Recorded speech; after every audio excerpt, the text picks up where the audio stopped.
नमस्कार दोस्तों, स्वागत करते हैं आप सभी इकाई वस्ती क्विज में। तो दोस्तों आज जो है कि बिहार डीएलएड एंट्रेंस एग्जाम 2025 के लिए जीके और साइंस का टॉप 52 क्वेश्चन लेके आए हुए हैं, जो आपके पेपर के लिए अति महत्वपूर्ण प्रश्न है और हर प्रश्न को आप याद जरूर कर लीजिएगा।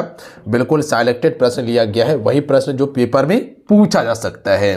तो चलिए शुरू करते हैं। फिर आज की इस वीडियो को लाइक करके आप सभी शेयर अपने दोस्तों में जरूर कीजिएगा, अपना प्यार इस वीडियो को जरूर दीजिएगा आप सभी। तो चलिए शुरू करते हैं।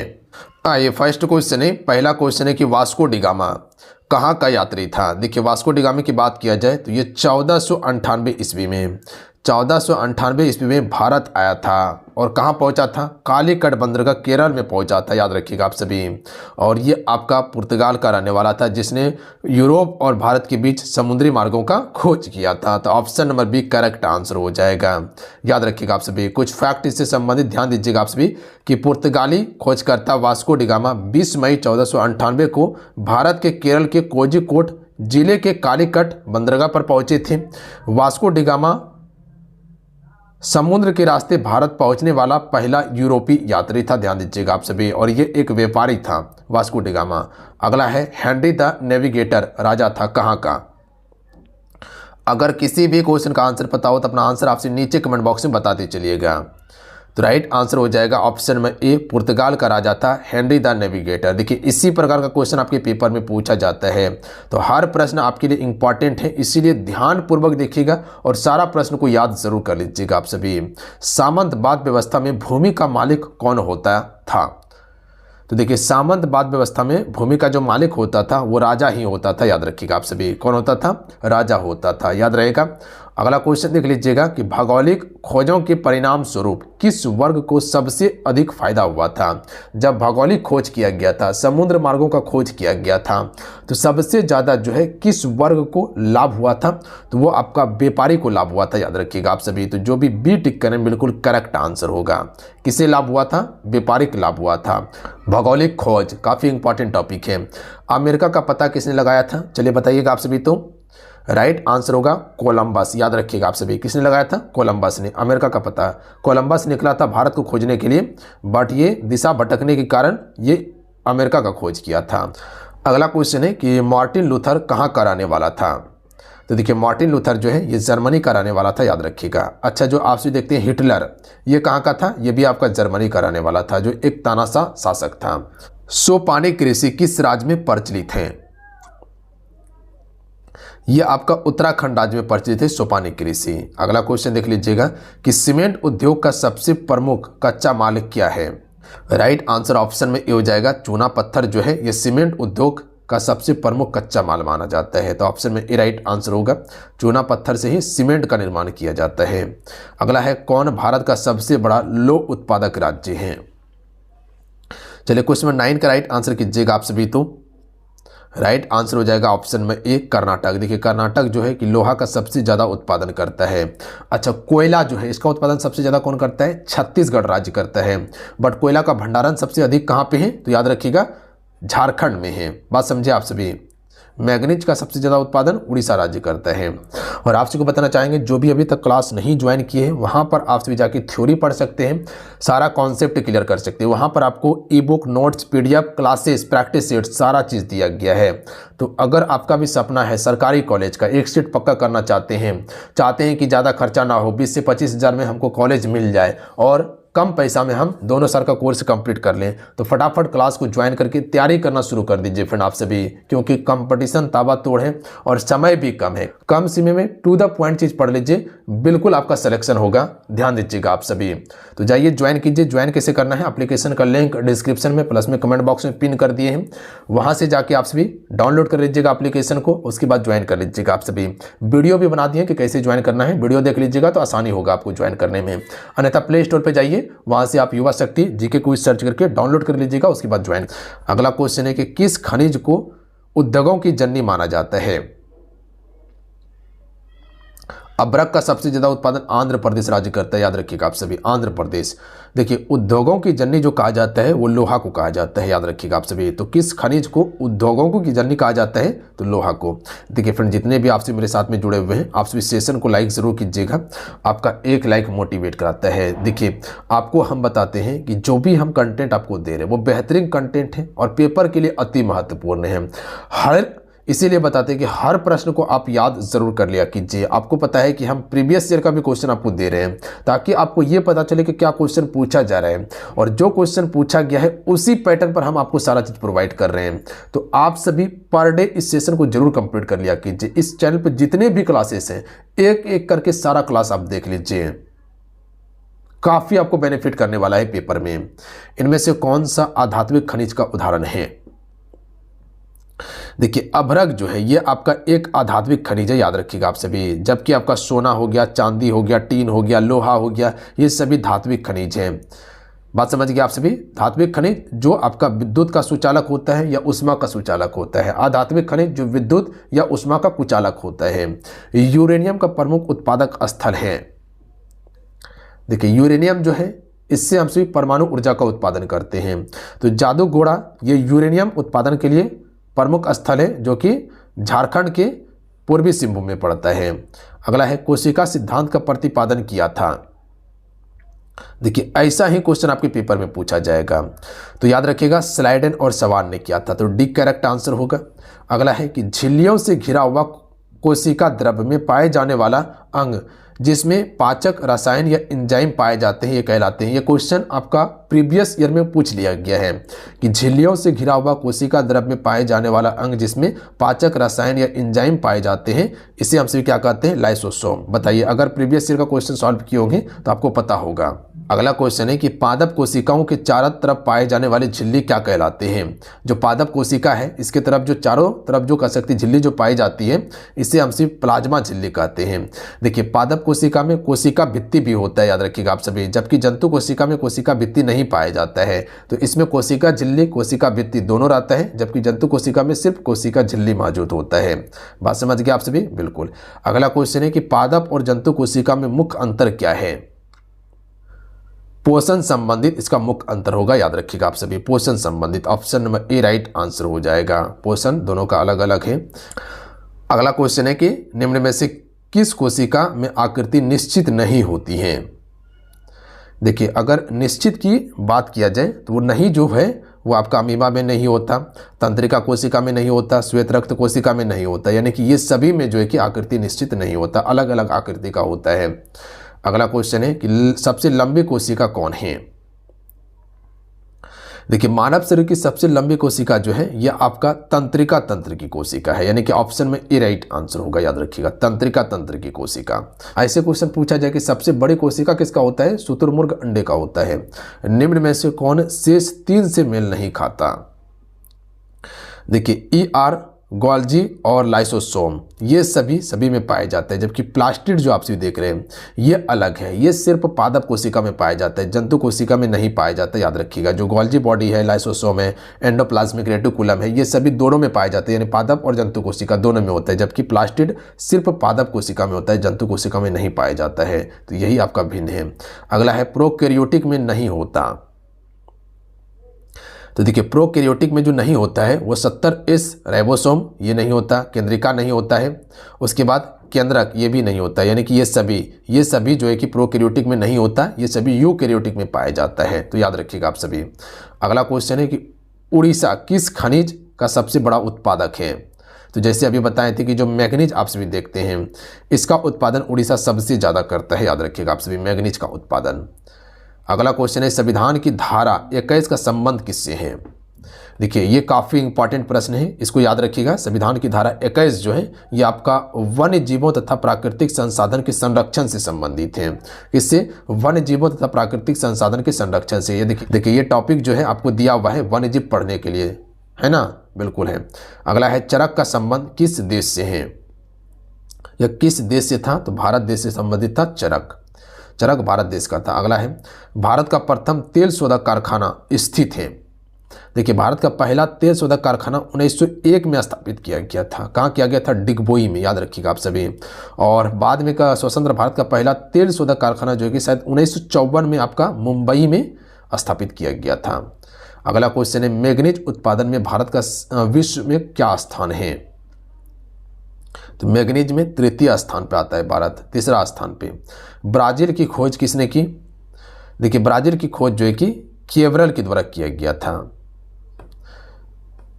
जिसे हम केवराल के नाम से भी जानते हैं। कहीं कहीं आपको केवराल भी देखने के लिए मिलता है, तो ध्यान दीजिएगा। अगर ये भी रहे तो आप इसे टिक कर लीजिएगा। यहाँ कुछ फैक्ट याद रखिएगा कि ब्राजील की खोज पुर्तगाली राजनयिक पेट्रो अल्वारेस केवराल के द्वारा की गई थी। अमेरिका का नाम किसके नाम पर पड़ा था? जो अमेरिका का नाम देख रहे हैं ये किसके नाम पे पड़ा था? अमेरिगो वेस्पूसी के नाम पर पड़ा था। अमेरिगो वेस्पूसी के नाम पर। ऑप्शन में एक करेक्ट आंसर होगा। अगला है, प्राथमिक ऊर्जा का उदाहरण नहीं है। देखिए प्राथमिक ऊर्जा का उदाहरण जो नहीं होगा वो आपका विद्युत नहीं होगा, याद रखिएगा। ये आपका द्वितीय ऊर्जा का उदाहरण है, जबकि कोयला हो गया, पेट्रोलियम हो गया, प्राकृतिक गैस हो गया, ये सभी प्राथमिक ऊर्जा का है, याद रखिएगा। यानी कि ये परंपरागत ऊर्जा का उदाहरण है, जबकि विद्युत जो है ये आपका गैर परंपरागत ऊर्जा का उदाहरण है। बात समझ गए? भारत के किस भूगर्भिक समूह में कोयला पाया जाता है? देखिए गोंडवाना क्रम की चट्टान में कोयला पाया जाता है, याद रखिएगा आप सभी, भारत में। अच्छा, सबसे अच्छा कोयला जो माना जाता है वो आपका एंथ्रासाइट कोयला को माना जाता है। और जो बिटुमिन्स कोयला है ये भारत में सबसे ज़्यादा पाया जाता है, और सबसे ज़्यादा गोंडवाना क्रम की चट्टान में बिटुमिन्स कोयला पाया जाता है, याद रखिएगा आप सभी। अगला है, जिसमें कार्बन की मात्रा 50 से लेकर 80% तक देखने के लिए मिलता है बिटुमिन्स कोयला में।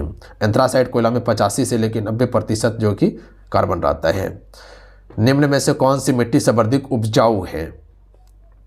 तो जो आपसे जलोढ़ मिट्टी देखते हैं, जलोढ़ मिट्टी ये सबसे ज़्यादा उपजाऊ मिट्टी मानी जाती है, और ये उत्तर भारत में सबसे ज़्यादा है। जैसे काली मिट्टी जो है पश्चिमी वाला भाग, गुजरात हो गया, राजस्थान वाला भाग हो गया, उसके बाद मध्य प्रदेश, महाराष्ट्र वाला जो क्षेत्र आप देखते हैं, ये सभी क्षेत्र में काली मिट्टी का विस्तार है। काली मिट्टी जो कपास के लिए काफ़ी उपयोगी मिट्टी माना जाता है, और जलोढ़ मिट्टी जो देखते हैं इसमें धान की खेती हो गया, गेहूँ की खेती हो गया, यानी करीब करीब अनाज जो है कि जलोढ़ मिट्टी में उगाया जा सकता है। इसीलिए कहा जाता है कि सबसे जो है कि उपजाऊ की दृष्टि से अति महत्वपूर्ण मिट्टी है आपका। प्रथम विश्व युद्ध में सबसे बाद में कौन सा राष्ट्र सम्मिलित हुआ था? तो प्रथम विश्व युद्ध की बात किया जाए तो 1914 में ये विश्व युद्ध शुरू हुआ था और 1918 तक चला था, यानी कि कुल 4 वर्ष ये युद्ध चला था। और सबसे अंतिम में जो शामिल हुआ वह अमेरिका शामिल हुआ था 1917 में, याद रखिएगा। कब? 1917 में। प्रथम विश्व युद्ध कितने वर्ष तक चला था? तो अभी बताएं, 4 वर्ष तक चला था। प्रथम विश्व युद्ध में किसकी हार हुई थी? तो देखिए प्रथम विश्व युद्ध की बात किया जाए तो इसमें जर्मनी की हार हुई थी, याद रखिएगा आप सभी। किसकी हार हो गई? जर्मनी की हार हो गई थी। अगला है, 1 kg बराबर होता है। तो देखिए 1 kg बराबर जो होता है 1000 ग्राम होता है। 1 kg बराबर 1000 gram. Option number D correct answer होगा। मापन मुख्य रूप से एक प्रक्रिया है। देखिए मापन जो है ये मुख्य रूप से तुलना करने की प्रक्रिया है, तुलना किया जाता है। मापन से क्या होता है? तुलना होता है। अगला है कि किसी राशि के परिणाम के पूर्ण विवरण के लिए आवश्यक है। तो किसी राशि के परिणाम के पूर्ण विवरण के लिए आवश्यक जो है मात्रा और संख्या दोनों है। मात्रक और संख्या दोनों होता है। क्या क्वेश्चन बताएं कि किसी राशि के परिणाम के पूर्ण विवरण के लिए आवश्यक है मात्रक और संख्या दोनों। अगला है, यदि इकाई का आकार 2 गुना कर दिया जाए तो राशि के माप का मान क्या हो जाएगा? तो देखिए राशि के माप का मान जो हो जाएगा वो आधा हो जाएगा। क्या हो जाएगा? आधा। क्वेश्चन, अगला क्वेश्चन है कि 4 नैनोग्राम का किलोग्राम में मान क्या होगा? तो ये 4 गुना 10⁻⁻22 होगा, ध्यान दीजिएगा। ऑप्शन में एक करेक्ट आंसर होगा। निम्न में से कौन सा एक मूल राशि है? तो देखिए मूल राशि जो होता है लंबाई, द्रव्यमान, समय, कुल 7 मूल राशि है, याद रखिएगा आप सभी। जैसे विद्युत धारा हो गया, ताप हो गया, ये सभी आपका मूल राशि होता है। तो ऑप्शन में बी करेक्ट आंसर हो जाएगा। निम्न में से कौन मूल राशि नहीं है? तो देखिए बल हो गया, मूल राशि नहीं है, जबकि द्रव्यमान, समय, विद्युत धारा ये सभी मूल राशि है। तो बल क्या है? ये आपका व्युत्पन्न राशि है, मूल राशि नहीं है। अगला है, 1917 में कौन सा देश प्रथम विश्व युद्ध से अलग हो गया था? तो 1917 में अमेरिका शामिल हुआ था, रूस अलग हो गया था। तो ऑप्शन में ए राइट आंसर होगा, रूस अलग हो गया। प्रथम विश्व युद्ध कब आरंभ हुआ था? तो 1914 में आरंभ हुआ था प्रथम विश्व युद्ध, और दूसरा विश्व युद्ध 1939 में आरंभ हुआ था। तो ध्यान दीजिएगा आप सभी। आइए अगला क्वेश्चन देखिए, वर्साई की संधि के फलस्वरूप इनमें से किस महादेश का मानचित्र बदल गया। देखिए वर्साई की संधि की बात किया जाए तो इस संधि के बाद जो है कि यूरोप देश का जो है इसका मानचित्र बदल गया था। बताएं आप सभी को, देश जो है टूटना शुरू हो चुका था, अलग अलग देश का निर्माण होना शुरू हो चुका था। धोरी राष्ट्रों में किस राष्ट्र ने सबसे पहले आत्मसमर्पण कर दिया था। एक था मित्र राष्ट्र, एक था धोरी राष्ट्र। तो धोरी राष्ट्र में सबसे पहले जो इटली ने समर्पण कर दिया था, याद रखिएगा किसने समर्पण किया था, इटली ने। तो इटली कहाँ से लड़ रहा था, धोरी राष्ट्र की तरफ से। गोवा के संगयुम में कौन सा खनिज पाया जाता है, तो यहाँ पर लोहा पाया जाता है, याद रखिएगा कौन सा खनिज है, लोहा है। कौन सा खनिज है, लोहा। अगला है कि भारत के किस राज्य में सौर ऊर्जा के विकास सर्वाधिक संभावनाएं हैं। देखिए सौर ऊर्जा का जो विकास हो रहा है ये सूर्य से हो रहा है और ये एक आपका नवीकरणीय ऊर्जा है, प्लस में ये आपका एक गैर परंपरागत ऊर्जा है जिससे प्रदूषण नहीं के बराबर होता है। सौर ऊर्जा कभी भी भविष्य में खत्म नहीं होगा, इसका उपयोग हम बार बार कर सकते हैं। बात समझे आप सभी, बिल्कुल। तो राजस्थान याद रखिएगा आप सभी, option number C correct answer होगा। राजस्थान के भंडला में सबसे बड़ा सोलर पार्क है भारत का, याद रखिएगा। बादाम पहाड़ी किस खनिज के उत्पादन के लिए प्रसिद्ध हैं, तो ये लो एस्क के लिए प्रसिद्ध है बादाम की पहाड़ी, तो ऑप्शन में सी राइट आंसर होगा। अगला है भारत के किस राज्य में वन का सबसे अधिक विस्तार है। तो यहाँ पर समझिएगा वन की बात किया जाए तो मध्य प्रदेश में सबसे अधिक वन है। यहाँ समझिएगा सबसे कम की बात किया जाए तो वो आपका हरियाणा हो जाएगा, याद रखिएगा आप सभी। हरियाणा में सबसे कम है क्षेत्रफल में और क्षेत्रफल में सबसे अधिक मध्य प्रदेश में। प्रतिशतता के आधार पर बात किया जाए तो प्रतिशत में सबसे अधिक मिजोरम में वन है और प्रतिशत में सबसे कम हरियाणा में है। तो क्षेत्रफल और प्रतिशत दोनों में कम हरियाणा है, बट अधिक में बात किया जाए तो क्षेत्रफल में मध्य प्रदेश के पास ज़्यादा है पर प्रतिशतता के आधार पर मिजोरम में ज़्यादा है। बात समझिएगा। अगला है ऊर्जा का गैर परंपरागत स्रोत क्या है।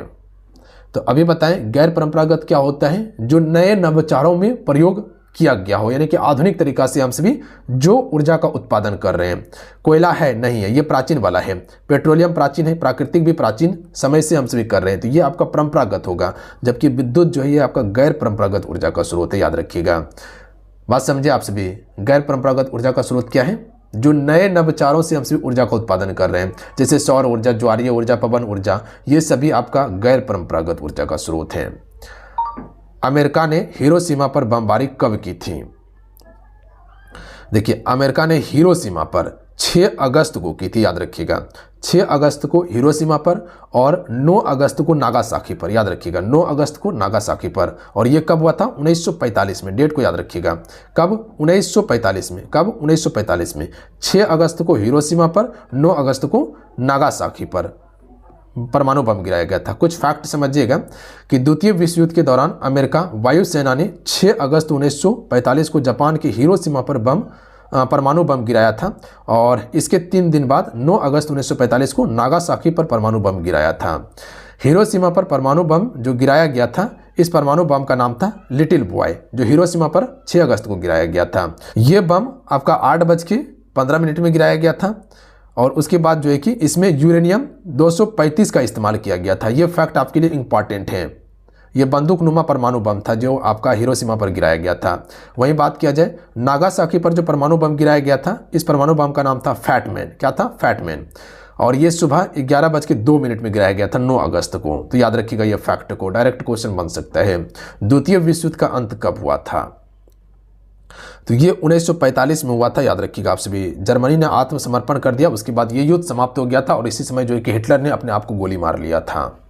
तो चलिए आज कितना है, आज के इस सेशन में कुल आपको 52 क्वेश्चन कंप्लीट करवाए हैं, जो कि जीके और विज्ञान का ये क्वेश्चन था। काफ़ी इंपॉर्टेंट है, बिल्कुल सिलेबस के आधार पर ये प्रश्न था और इसी प्रकार का प्रश्न आपके पेपर में पूछा जाएगा।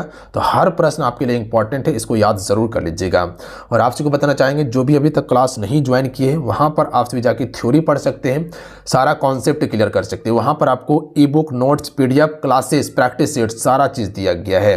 तो अगर आपका भी सपना है सरकारी कॉलेज का, एक सीट पक्का करना चाहते हैं कि ज़्यादा खर्चा ना हो, 20 से 25 हज़ार में हमको कॉलेज मिल जाए और कम पैसा में हम दोनों साल का कोर्स कंप्लीट कर लें। तो फटाफट क्लास को ज्वाइन करके तैयारी करना शुरू कर दीजिए फ्रेंड आप सभी, क्योंकि कंपटीशन ताबड़तोड़ है और समय भी कम है। कम समय में टू द पॉइंट चीज पढ़ लीजिए, बिल्कुल आपका सिलेक्शन होगा, ध्यान दीजिएगा आप सभी। तो जाइए ज्वाइन कीजिए। ज्वाइन कैसे करना है, एप्लीकेशन का लिंक डिस्क्रिप्शन में प्लस में कमेंट बॉक्स में पिन कर दिए हैं, वहां से जाके आप सभी डाउनलोड कर लीजिएगा एप्लीकेशन को, उसके बाद ज्वाइन कर लीजिएगा आप सभी। वीडियो भी बना दिए कि कैसे ज्वाइन करना है, वीडियो देख लीजिएगा तो आसानी होगा आपको ज्वाइन करने में। अन्यथा प्ले स्टोर पर जाइए, वहां से आप युवा शक्ति जीके क्विज सर्च करके डाउनलोड कर लीजिएगा, उसके बाद ज्वाइन कर लीजिएगा। मिलते हैं। जय हिंद, वंदे मातरम।